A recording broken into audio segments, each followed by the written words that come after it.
So restaurants, man, they've been in my blood forever. I mean, I wrote my first recipe before I learned how to write. Got my first job in a restaurant when I was 12 years old. You know, I have that recipe right here.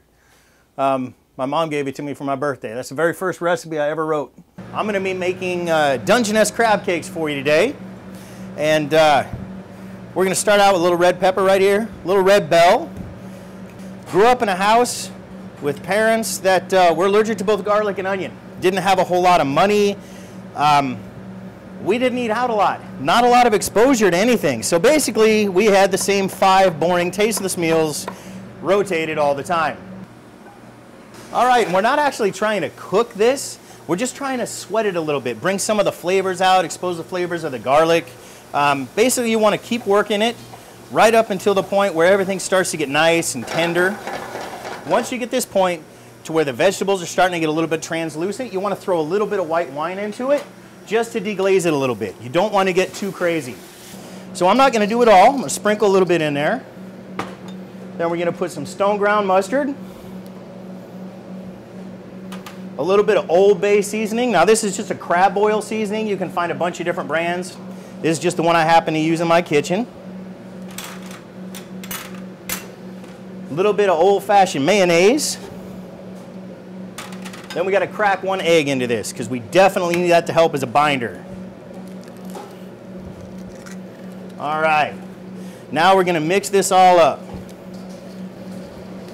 Nice and loose.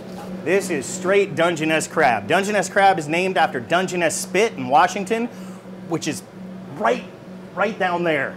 It's like right over there. This is fresh. All right. This type of crab is the mother lode of all types of crab. It's the sweetest, it's the greatest. This is pretty much like Fonzie jumping over the shark if you're making crab cakes. And we don't want to be selfish. Put a bunch in there. Now comes the hard part. This next step actually takes 2.5 hours.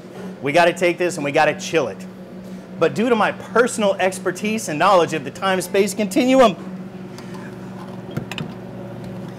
it's already ready. Can you believe it? Now, what we're going to do, oh, this is perfect.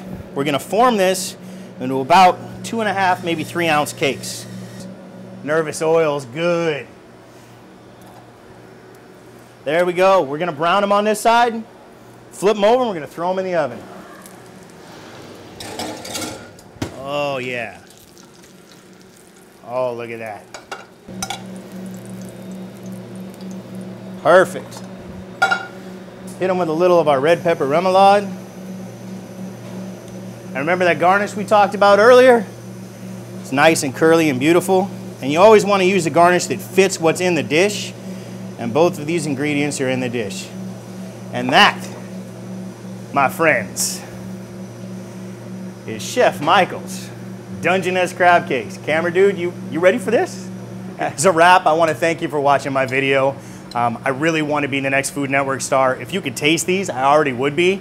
And he's loving them. He really did have a religious experience. He's tearing up. I almost cried.